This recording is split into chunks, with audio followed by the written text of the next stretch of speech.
Assalamualaikum warahmatullahi wabarakatuh.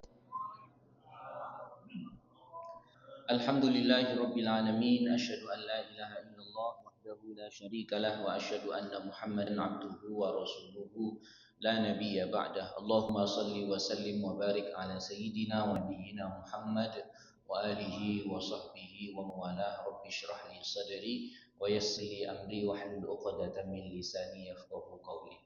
Yang saya hormati para asatiz, para sepuh bini sepuh, Bapak Ibu sekalian, para jamaah salat maghrib isya Masjid At-Taqwa yang dimuliakan Allah. Sehat semua Bapak Ibu? Alhamdulillah. Bersyukur kepada Allah Subhanahu wa taala dengan mengucapkan alhamdulillahi rabbil alamin. Amsayna wa amsal mulku lillah walhamdulillah la syarikalah. Bersolawat kepada Rasulullah sallallahu alaihi wasallam, uswah teladan kita yang kita kaji setiap pertemuan petang seperti ini dengan mengucapkan Allahumma shalli wa sallim wa barik ala nabiyyina Muhammad dan mengucapkan salam rindu kepada beliau, assalamu alayka ya Rasulullah. Para jamaah rahimakumullah, kajian petang ini insyaallah melanjutkan yang sebelumnya. Kita sampai di seni interaksi Rasulullah di bab dhiyafah atau pertamuan. Sudah pernah kita bahas bagaimana interaksi Nabi dengan istrinya, istri beliau, dengan putra-putri beliau, dengan tetangga sudah selesai, dan kita sudah beberapa pertemuan bagaimana seni interaksi Rasulullah di dalam hal pertemuan. Ada dua bagian jamaah rahimakumullah yang kita baca di dalam kitab ini. Yang pertama, An-Nabiyyu sallallahu alaihi wasallam mudhifan, Nabi sebagai tuan rumah. Nah, ini kita malam ini insyaallah menyelesaikan bagian pertama ini, Nabi sebagai tuan rumah atau mudhif bahasa Arabnya. Selesai. Berarti pertemuan selanjutnya kita akan kaji Nabi sebagai tamu. Nah, para jamaah rahimakumullah, insyaallah tadi saya baca kitabnya, kita akan simpulkan 6 pelajaran dari beliau ini ya untuk bab bagian terakhir ini. Bismillahirrahmanirrahim. Wa kana sallallahu alaihi wasallam, dan dahulu Rasulullah itu yujalisu duyufahu, mengajak duduk para tamu beliau, wa yadhaku ma'ahum. Yadhak itu maknanya tertawa, tapi yang dimaksud di sini bukan tertawa terbahak-bahak begitu ngoten iki. Bergurau lah. Yadhaku ma'ahum, tertawa bersama itu. Rasulullah masuk dalam dunia mereka, kemudian bisa bergurau dengan mereka. Wa yatabassatu ma'ahum, dan Rasulullah bisa bercakap-cakap di dalam urusan yang kaitannya dengan kehidupan si tamu ini. Jadi Rasulullah bisa dengan beramah tamah ini masuk dalam dunia mereka, bertanya tentang urusan mereka, masyarakatnya dan seterusnya. Bagaimana ceritanya jamaah rahimakumullah? Diceritakan oleh Sauban maula Rasulullah sallallahu alaihi wasallam, qala nazala bina dhaifun badawiyun, datang kepada kami, katanya Sauban, seorang tamu badawiyun dari badui, dari kampung. Fajalasa bihi Rasulullah sallallahu alaihi wasallam amma buyutih, maka Rasulullah sallallahu alaihi wasallam mengajak duduk beliau, melayani tamu ini, meskipun dia wong desa nek basa mriki. Wong desa niku Nabi Muhammad manusia paling mulia begitu nih, ibarat raja ditamui ambek wong desa. Itu Nabi Muhammad melayani, mengajak bicara. Apa yang dibincangkan oleh Rasulullah SAW, katanya Sauban ini, ceritanya Sauban, ja'ala yas'aluhu 'alinas kaifa farhum bil Islam. Rasulullah tanya bagaimana orang-orang di kampung sana, kampung penjenengan senang dengan Islam begitu ya. Wa kaifa hadabuhum fi shalah, bagaimana mereka salatnya semangat tidak begitu ya, di kampung penjenengan sana. Famazala yukhbiruhu min zalika billadhi yasurruhu hatta ra'aytu wajha Rasulullah nadharan.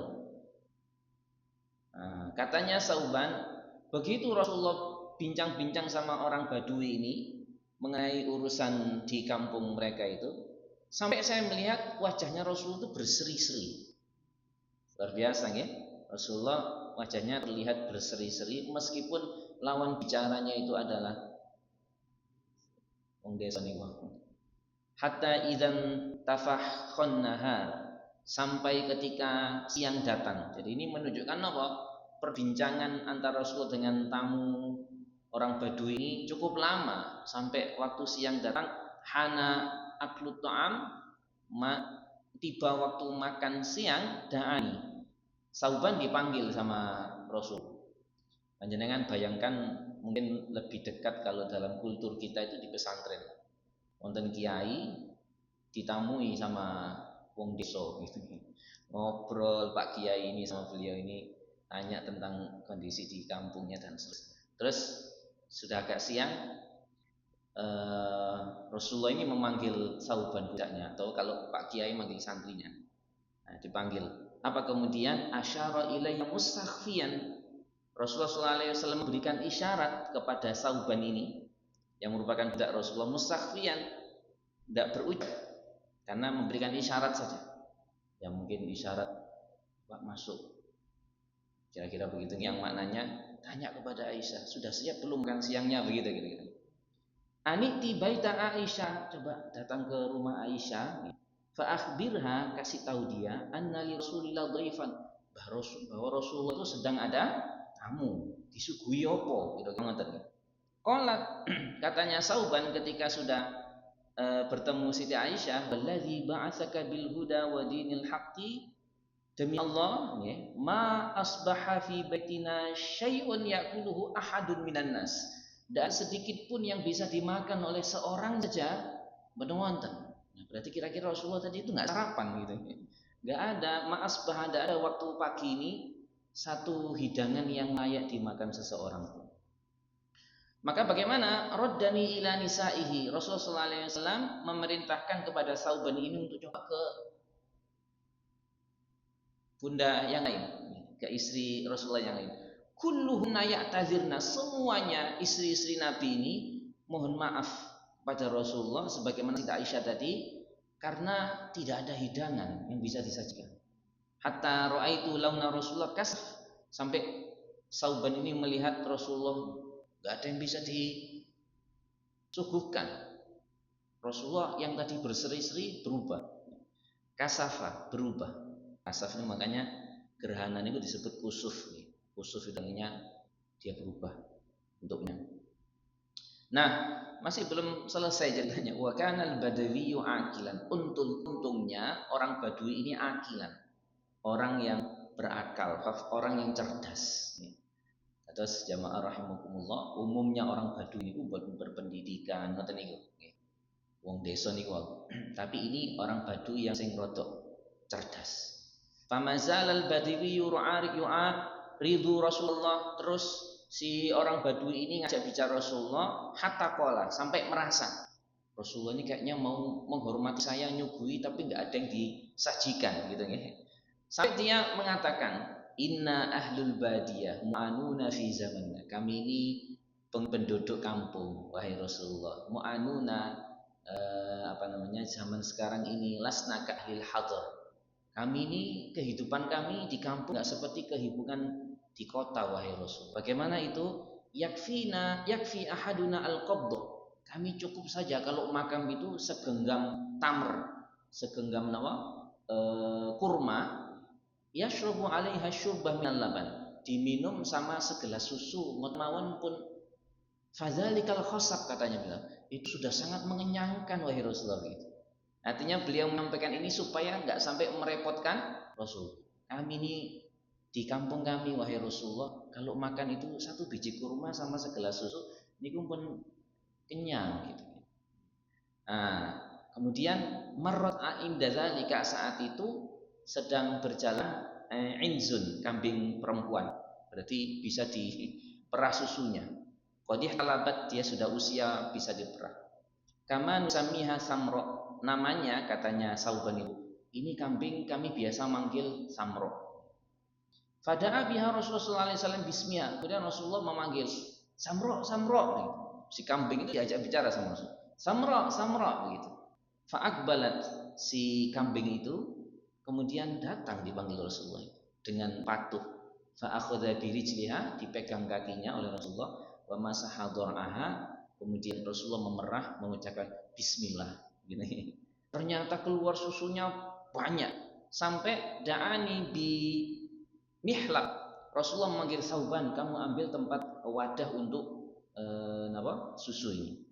Fa'ataituhu fahalaba bismillah famalahu. Wadah itu penuh dengan air susu. Kemudian dafa'tu ila dhaif. Saya berikan wadah berisi susu ini kepada si tamu orang Badui tadi. Syariba minhu syurbatan dokhma. Kenyang, Pak. Si tamu ini kenyang. Summa arada ayyada'ahu. Saat hendak si tamu orang Badui ini meletakkan wadah susu tadi, mau diletakkan, qala lahu Rasulullah illa atau Allah, Rasulullah mengatakan, minum lagi itu, diminum lagi.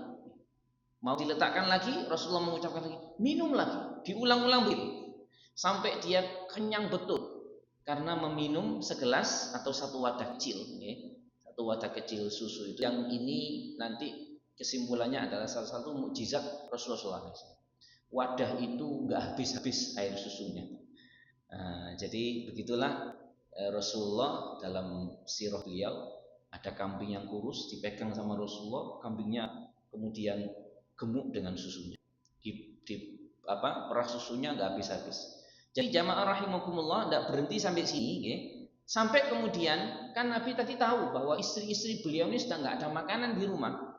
Malahu, diperah lagi dengan mengucapkan bismillah, memerah susu tadi itu. Abligh hadza Aisyah, Rasulullah berpesan, wahai Sauban, ini kirimkan ke Aisyah. Faltashrab minhu ma badalaha, supaya Aisyah minum juga dari susu ini. Kemudian kembali lagi si Sauban tadi. Kemudian Rasulullah memerah lagi bismillah, penuh lagi wadah tadi. Arsalani ila nisa'i, Rasulullah bilang, ini bawa kepada yang lain, maksudnya istri-istri Nabi yang lain. Begitu semuanya, sampai semua istri Nabi itu minum dari seekor kambing. Ini kan tidak masuk akal, Pak. Karena ini adalah salah satu mukjizat Rasulullah SAW. Nah, faqala irfa' ilayya farafa'tuhu fasyariba min thumma a'tani. Intinya adalah jamaah rahimakumullah, Rasulullah SAW memberikan minum melalui susu ini kepada ahlul baitnya dan juga kepada, khususnya kepada tamu ini. Dan Rasulullah berdoa, Allahumma barik li ahliha fiha, ya Allah berikanlah berkah. Jadi jamaah rahimakumullah, ada di dalam hadis yang lain itu Rasulullah mengajarkan kepada kita doa khusus minum susu. Penyenang kalau minum susu baca doa apa, Pak? Bismillah gitu aja. Ada doa khusus Rasulullah menyampaikan bahwa ketika seseorang hendak minum susu, bacalah doa Allahumma barik lana fihi wa zidna minhu. Ya Allah, berikanlah berkah kepada kami di dalam minuman susu ini dan tambahkan. Allahumma barik lana fihi, ada dua kalimat, wa zidna minhu, dan tambahkan. Niku tenggene syarah hadisnya dijelaskan kenapa Rasulullah kok meminta berkah dan tambah. Kenapa kok Rasulullah meminta tambah? Lek berkah kan semua makanan apapun Rasulullah barik lana fima razaqtana wa qina adzaban. Kalau susu kok ada tambahan wazidna, tambahkan. Kalau nggak salah Imam Nawawi atau saya lupa, di dalam syarah dijelaskan tidak ada makanan atau minuman yang mencukupkan melebihi daripada susu itu sendiri. Ada protein, ada apa mau Pak istilahnya, mineral dan seterusnya lah, saya tidak apa di sini. Kapan hari saya dengar di Suara Surabaya ada pakar yang berbicara tentang itu. Memang susu, meskipun susu ini ada ketentuannya juga. Kalau sudah dibuka tidak bisa disimpan sampai lama di kulkas, itu justru nanti mengandung zat berbahaya. Memang manfaatnya luar biasa susu. Makanya anak kecil susu yang diminum, bukan madu begitu ya, susu. Pun. Jadi ini yang pertama, jamaah rahimakumullah, bagaimana Rasulullah SAW itu bisa masuk berbicara dengan orang Badui sebagai tamu. Selanjutnya para jamaah rahimakumullah, ini juga menarik ya. Wa iza lam yajid an-nabi sallallahu alaihi wasallam, ketika Rasul tidak mendapati sesuatu yang bisa digunakan untuk memuliakan tamu, dafa'ahu ila ba'di ashabi. Rasulullah menyerahkan tamu ini kepada sebagian sahabatnya. Gitu ya. Kira-kira kalau dunia kita misalnya seorang pimpinan, ada tamu Pak, dari Jakarta sana misalnya. Terus kita belum siap, rumah nggak ada istri, nggak ada hidangan. Coba tak tawarkan ke bawahan-bawahan atau sahabat-sahabat. Tapi itu setelah Rasulullah SAW memang tidak mendapati sesuatu yang bisa disajikan, disuguhkan untuk si tamu. Seandainya ada, pasti Rasulullah memuliakan dulu beliau sendiri, gitu ya. Nah, ini konteksnya adalah karena Rasulullah tidak mendapati apa yang bisa disajikan untuk tamu. Ceritanya bagaimana? Jamaah rahimakumullah, nanti kita lihat juga bagaimana kemuliaan sahabat Ansor. Mereka lebih mendahulukan tamu daripada dirinya sendiri yang sebenarnya juga lapar. Katanya Abu Hurairah radhiyallahu anhu, anna rajulan atan Nabiy sallallahu alaihi wasallam faqala inni mashhud. Seseorang datang kepada Rasulullah dan beliau menyampaikan, saya sedang majhud itu payah. Fa arsala ila ba'di nisaihi, Rasulullah mengutus kepada sebagian istrinya, faqalat ma indi illa ma. Demi Allah wahai Rasulullah, di rumah tidak ada apapun kecuali air putih. Summa arsala ila ukhra, Rasulullah berupaya untuk menghubungi istri yang lain. Faqalat misdzalika, sama, di rumah hanya ada air saja. Masya Allah ya. Ini Rasulullah SAW manusia terbaik, tapi hidupnya seperti ini, zuhud dan tidak kedunian. Ada cerita Rasulullah pernah malam hari, jamaah rahimakumullah, keluar malam hari bertemu dengan Abu Bakar. Kemudian ditanya, "Wahai Abu Bakar, apa yang membuat kamu keluar malam hari seperti ini?"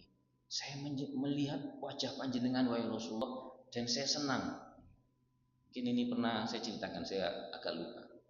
Kemudian sahabat Umar juga keluar malam itu. Kemudian ditanya oleh Rasulullah, "Wahai Umar, apa yang membuatmu keluar malam hari ini, malam-malam seperti ini?" "Saya lapar wahai Rasulullah." Jadi kalau sahabat Umar itu orangnya tegas karakternya. Maka Rasul menyampaikan, "Ya, saya pun juga lapar malam ini." Abu Bakar juga menyatakan, "Sebenarnya saya juga lapar wahai Rasulullah." Jadi beliau bertiga orang-orang yang luar biasa, sebaik manusia itu merasakan kelaparan. Maka intinya pergi ke salah satu sahabat yang memiliki kambing dan makan di sana. Nah, jadi jamaah rahimakumullah, kalau manusia terbaik itu juga merasakan kelaparan, bukan sesuatu yang mustahil, begitu ya. Kita juga merasakan yang seperti itu. Biasanya makanan itu siap saji, mau makan apa aja ada. Tapi Allah itu bersumpah di Al-Baqarah itu, Allah pasti akan menguji kalian dengan ju'in, khaufin, rasa takut, rasa lapar, gitu. Bisa jadi terjadi pada kita. Makanya kalau ada makanan tercukupi semua, jangan lupa bersyukur. Seperti yang kita saksikan di Venezuela sana, tiba-tiba gempa, sekian ribu orang meninggal. Ujian bisa datang kapanpun. Nah, para jamaah rahimakumullah, kita kembali ke sini. Qala Rasulullah sallallahu alaihi wasallam, Rasulullah kemudian bertanya, "Mayyudifu hadhihi lailah rahimahullah."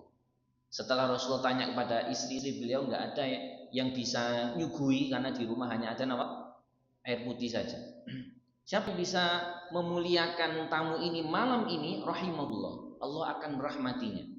Faqala rajulun minan ansor, ada seseorang sahabat Ansor mengatakan, "Ana kulo Rasulullah sallallahu alaihi wasallam." Fantalaqa bihi ila imraatihi, pergilah ini sahabat menuju istrinya, pulang ke rumah. "Akrimi dhaifa Rasulullah." "Wahai istriku, ini ada tamu Rasulullah, muliakan tamunya Rasulullah." Gitu ya. Kemudian apa kata istrinya? "Ma indana illa qutu sibyani." "Wahai suamiku, malam ini enggak ada makanan kecuali itu makanan haknya anak kita." Gitu ya. Jadi bukan untuk hormat tamu, Kalau diberikan anak-anak makan apa gitu. Nah, apa jawabannya sahabat Ansor niki? Hayyi ta'am, gak popo, siapkan makanannya. Ini tamunya Rasulullah begitu. Wa asbihi sirajaka, nyalakan lampunya. Ya. Nawwini sibyanaka, ajak tidur anak-anak. Kemudian ajak tidur mereka iza aradu asya'an, kalau mereka mau makan malam. Napa istilahnya selimurno gitu. Cak turu aya arek gitu. Nah, jadi jamaah rahimakumullah seperti itu sampai kemudian intinya adalah si tamu ini disuguhi ya, dan sampai kemudian ariniha mana tadi ya. Ini tidak perlu saya baca semua intinya ya. Intinya adalah suami istri ini, sahabat Ansor dan istrinya ini menyajikan hidangannya anak-anak kepada tamunya Rasulullah SAW, ya. Sampai mereka batal tawin, jadi mereka bermalam dalam keadaan lapar. Kalau saya dulu, ini agak panjang, saya dulu ketika ngaji ini di guru saya waktu masih kuliah dulu. Jadi hari ini kasih tahu, tampakkan pada si tamu ini kayak kita itu sudah kenyang. Jadi mulutnya ini apa namanya? Ngunyah. Nah gini Pak, menunjukkan pada si tamu bahwa kita sudah makan kok. Ini hidangan untuk panjenengan, wahai tamu Rasulullah. Kira-kira begitu. Anak-anak dikondisikan tidur. Nah, sampai kemudian falamma asbaha wada ila Rasulillah. Ketika esok pagi pergilah ini sahabat menemui Rasulullah. Apa kemudian jawabannya Rasulullah? Dhahikallahu lailah. Allah tersenyum. Au ajiba min fa'alikuma, Allah takjub dengan apa yang kamu lakukan tadi malam. Sampai turun ayat.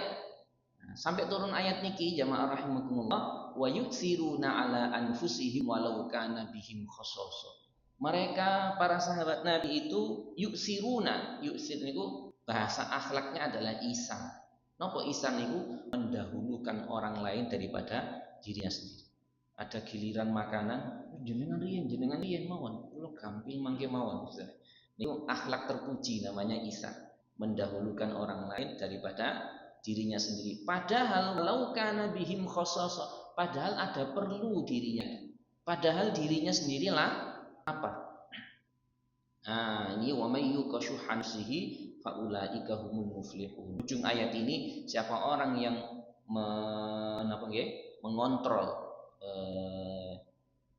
atau menjauhkan dirinya dari sifat kikir, mereka lah orang yang beruntung. Jadi jamaah rahimakumullah, di dalam kitab ini sudah selesai ceritanya. Katanya sang muallif, beliau menjelaskan bahwa ada pelajaran katanya beliau yang bagi li kabiril qaum. Para pemimpin semestinya ayyabda, memulakan untuk memulai menghormati tamu dari dirinya dulu. Kalau nggak mampu berarti diserahkan kepada bawahnya. Nah, kira-kira begitu ya. Kemudian jamaah rahimakumullah, ada al-muasah, pelajaran untuk semestinya saling membantu fi hali syada'id, di saat sulit. Bisa jadi kalau panjenengan mengalami yang mirip-mirip sama ini. Ada tamu datang dari luar kota jauh, tidak iso hormat, minta tolong kepada tetangganya. Bisa jadi kan ya, makanan apa, terus aku tak ini hubungi tetangga kanan, wonten nopo sing saged dan menghormat tamu niki, ada tamu jauh datang dari jauh. Bisa jadi begitu atau sebaliknya begitu. Kemudian jamaah rahimakumullah, ini juga ada pelajaran al-ihtiyal. Nopo ihtiyal niku? Ihtiyal dari kata-kata hilah. Nopo hilah niku Pak? Siasat.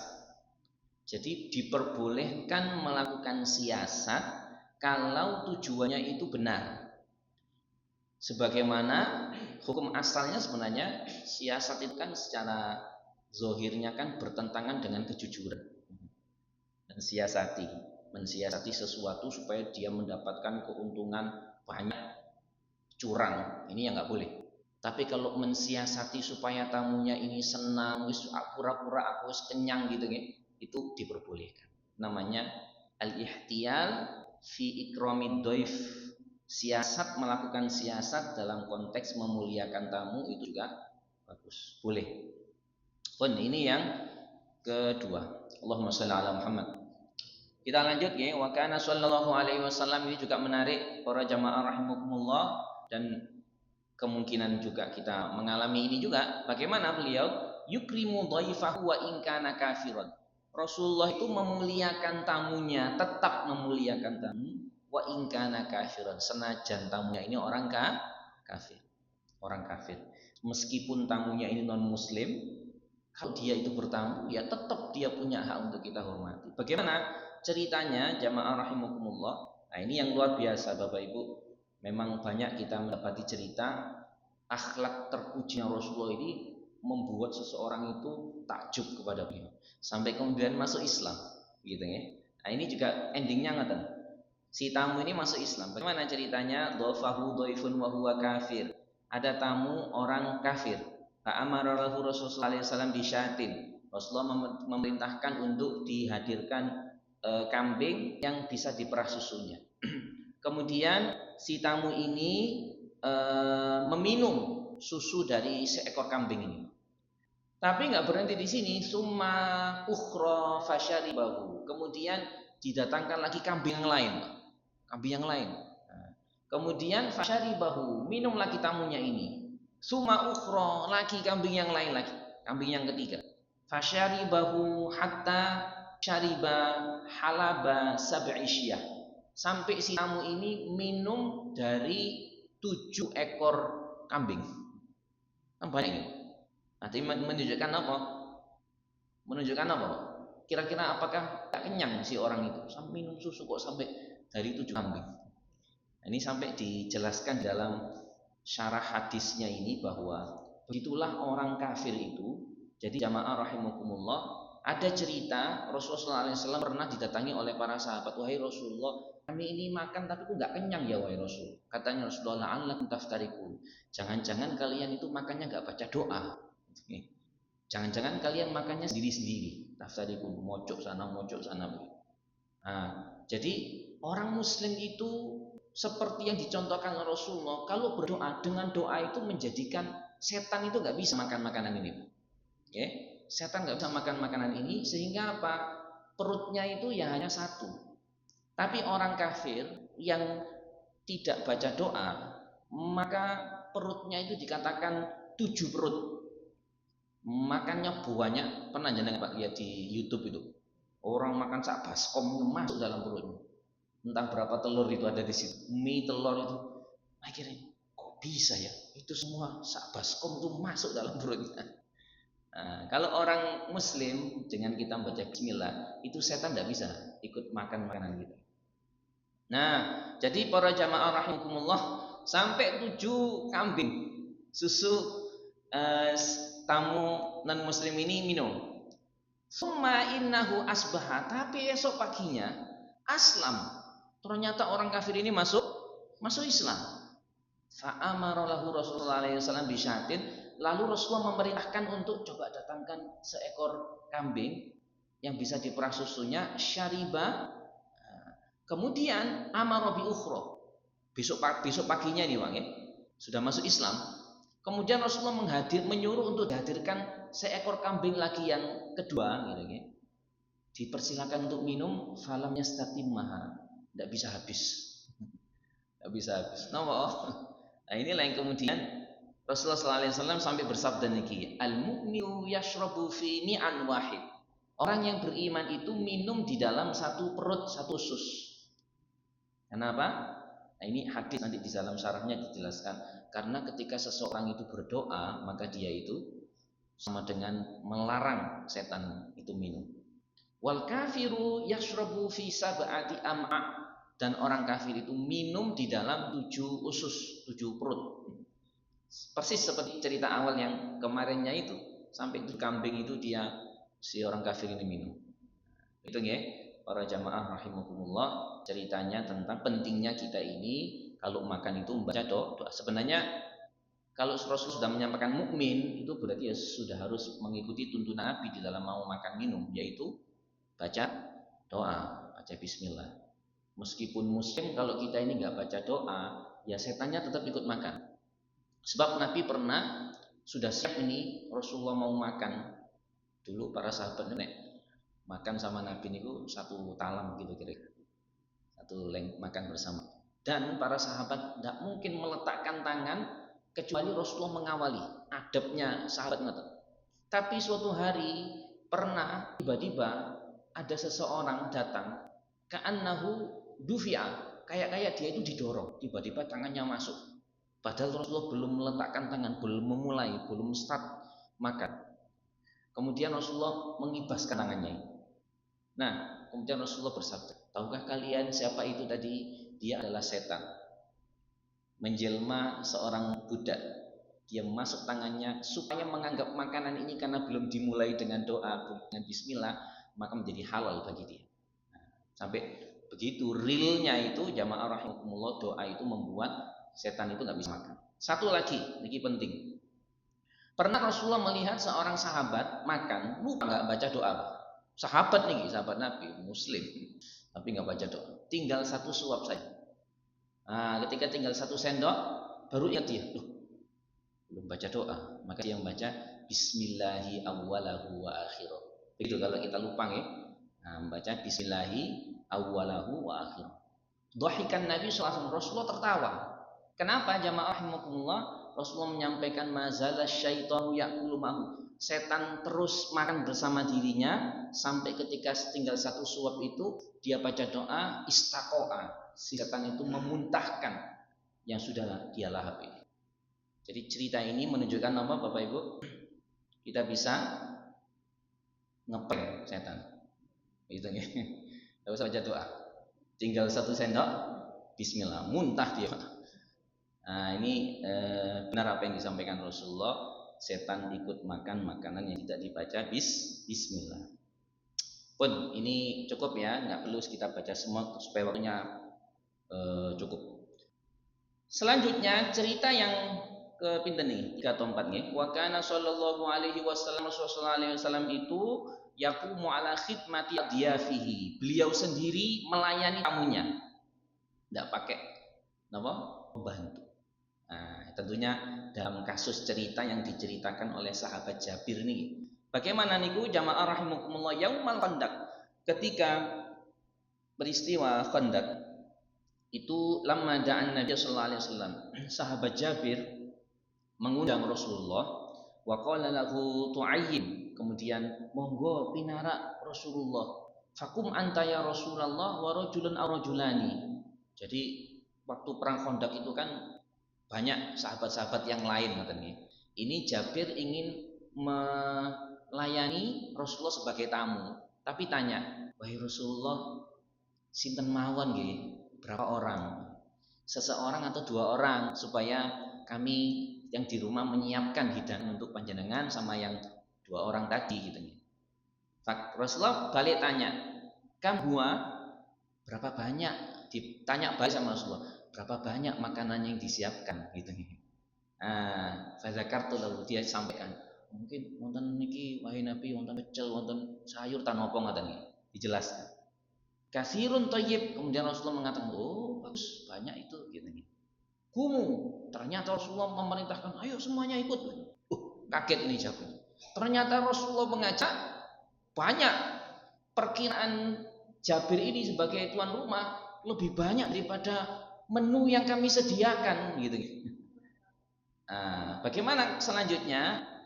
Intinya jamaah rahimakumullah, al-muhajiruna wal ansor. Jadi bukan 2-3 sahabat yang datang bersama Nabi. Para sahabat dari kelompok muhajirin, para sahabat dari kelompok ansor itu kemudian datang bersama Rasulullah. Gemeruduk ngoten. Falamma dakhala Jabir ala imratihi, Jabir kemudian ketika masuk ke rumah menemui istrinya, wayhak. Wayhak itu bisa negatif, bisa juga tidak negatif. Intinya celaka begitu. Bisa ngumpat yang enggak baik itu bisa buatan ngumpat nih. Oh ya apa ya kira-kira begitu ya. Yang datang ini Rasulullah bil muhajirin wal ansor. Rasulullah ini datang bukan dengan 2 sahabat, tapi dengan kumpulan muhajirin dan ansor.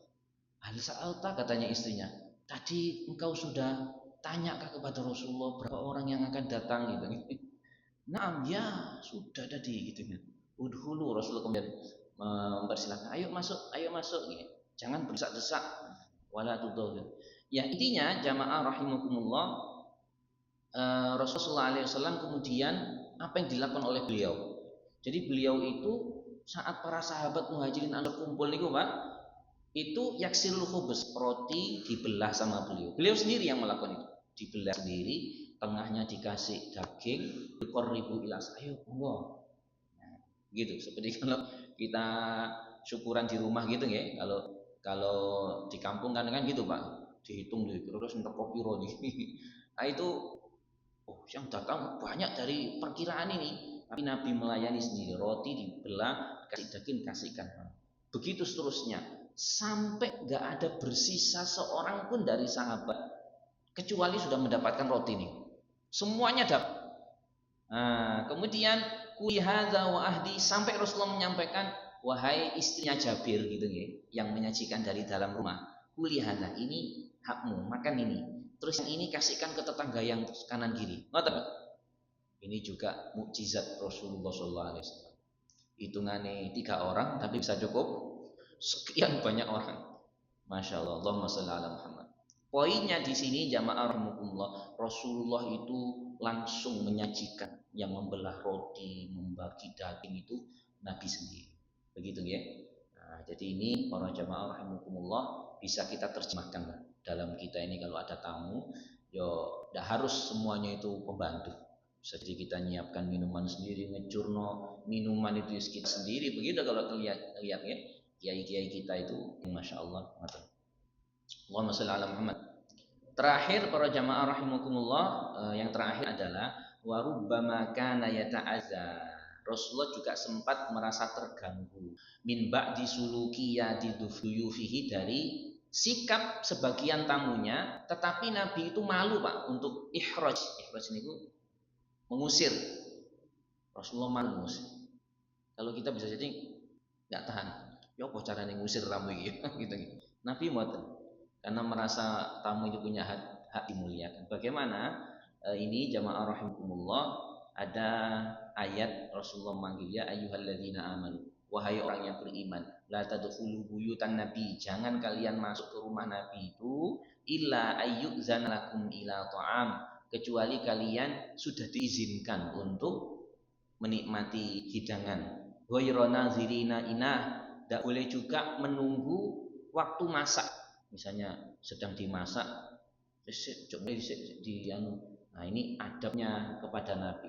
Beberapa ayat berbicara tentang adab kepada Nabi ini, termasuk la tafa'u aswatakum fawqa sautin Nabi, tidak boleh meninggikan suara melebihi suaranya Nabi. Walakin idza du'itum fadkhulu, kalau kalian sudah diundang silahkan masuk. Jadi tidak boleh tiba-tiba aku kepingin dapat barokahnya Nabi, ketemu Nabi, belum diizinkan masuk rumah kok nyelonong. Ini enggak beradab nih. Fa idza ta'imtum, kalau sudah makan fantasyiru, menyebarlah. Kalau sudah menikmati hidangan, sudah selesai dan pamit. Wala musta'nisina li hadis, enggak boleh ngobrol-ngobrol di dalam majelisnya Rasulullah SAW yang kemudian mengganggu waktu beliau karena terlalu lama. Inna dzalikum kana yu'dhin nabiyya, hal itu bisa menyakiti Nabi. Fayastahi minkum niki Pak. Kita garis bawahi. Lalu Nabi itu malu kepada kalian. Malu napa? Malu kalau sampai harus mengusir. Menunjukkan apa? Nabi itu meskipun ada tamu yang berlama-lama di sini enggak sampai kemudian mengusir. Nah, begitu ya. Jadi ini para jamaah rahimakumullah, luar biasa akhlaknya Rasulullah SAW. Tidak pernah Rasulullah dimintai sesuatu kecuali pasti membantu. Kalau kita bisa jadi dipikir layak dikasih enggak ya gitu. Nabi selalu ngoten, ada penjelasan seperti itu. Nabi itu selalu menyenangkan orang, termasuk orang yang membutuhkan, khususnya tamu. Insyaallah ngoten jamaah rahimakumullah, karena ada waktu insyaallah ya untuk tanya jawab. Kita akan simpulkan 6 hal. Yang pertama, Rasulullah sebagai tuan rumah Untuk pertemuan selanjutnya Rasul sebagai tamu. Satu, tuan rumah itu semestinya bergurau, bercakap ramah, akrab dengan tamunya. Buatan kemudian apa lagi meneng-menengan apalagi mainan HP sekarang. Kalau kita menjadi tuan rumah, semestinya HP diletak supaya kita ini ada interaksi maksimal dengan tamu. Dua, menawarkan para sahabat untuk menjamu tamu setelah beliau memang berhalangan. Istri-istri beliau di rumahnya hanya ada air saja. Yang ketiga, tetap menghormati tamu meskipun tamunya ini non muslim. Begitulah juga kita ini, kalau ada tamu dia non muslim tetap wajib kita ini hormati. Yang keempat, selalu berdoa saat makan minum dan tidak kalau orang kafir makan dengan 7 perut, saya terjemahkan tidak geragas. Insya Allah orang kalau doa makannya ini buatan geragas. Yang kelima, melayani tamu senajan tidak ada pembantu. Dan terakhir, bersabar jika ada yang tidak berkenan dari tamu atau bersabar untuk tidak mengusirnya. Insyaallah niki para jamaah rahimakumullah yang bisa kita simpulkan, mudah-mudahan menjadi teladan untuk kita semua di dalam hal pertamuan. Monggo ada 7 menit kira-kira kita bisa diskusi bersama. Jika ada pertanyaan.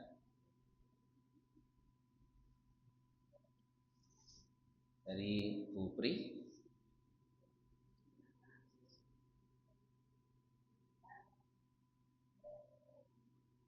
Atau dari bapak-bapak, monggo Pak. Boleh bertanya, menambahkan juga boleh.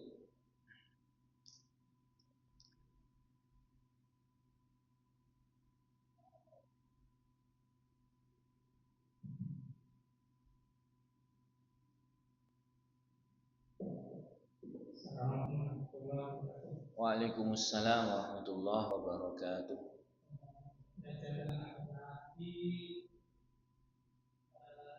Keseharian untuk kita sepertinya cukup berat untuk Masya Allah. Apakah ini suatu kewajiban atau sunnah atau bagaimana Ustaz? Karena kayaknya saya sendiri mampu melakukan seperti itu. Misalnya nomor berapa yang berat boleh disebut? Misalkan yang paling pengalaman saya orang yang tidak menyenangkan kepada saya. Okay. Saya orangnya sangat tegas tidak musuh. Kalau nggak menyenangkan karena nggak tahan. Saya pertimbangannya sederhana yakni masyarakat tampaknya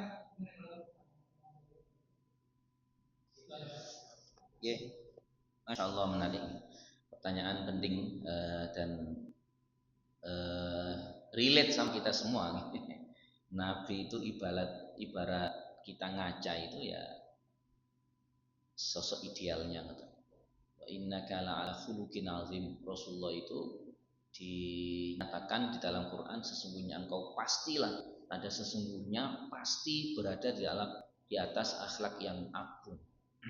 Nah, apakah ini harus untuk kita? Kalau pertanyaan konkretnya ada namanya iman itu iman yang levelnya sempurna, Pak. Ada iman level sempurna, ada iman itu yang kategorinya sudah masuk dalam kategori iman tapi belum sempurna. Makanya hadis-hadis yang berbunyi man kana yu'minu billahi wal yaumil akhir falyukrim dhaifahu, misalnya siapa orang yang beriman kepada Allah dan hari akhir, maka mestinya dia memuliakan tamunya sesuai dengan tema ini. Semestinya falyukrim itu iman di situ maknanya adalah kesempurnaan iman. Berarti kalau kita belum bisa seperti Nabi ini dan memang ini butuh proses untuk kita meneladani beliau 100% tidak mudah memang. Kita bukan berarti kemudian tidak beriman. Sebagai hadis tadi, siapa orang yang beriman kepada Allah dan Rasulullah harus memuliakan tamunya. Aku tidak iso, ini persis seperti ini, rasanya kayak saya harus musir atau halus gitu nih. Berarti apakah saya nggak beriman berdasarkan hadis pembuatan? Jadi maksud dari hadis itu adalah kesempurnaan iman. Rasulullah itu sempurnanya iman itu terletak pada sosok Nabi. Nah, kita ini bisa mengukur. Kalau belum persis seperti itu, tidak juga. kemudian menjadi kafir mboten. Ngoten Bang ya. Allahumma sholli ala Muhammad. Maka Bapak Ibu ada mungkin satu lagi boleh?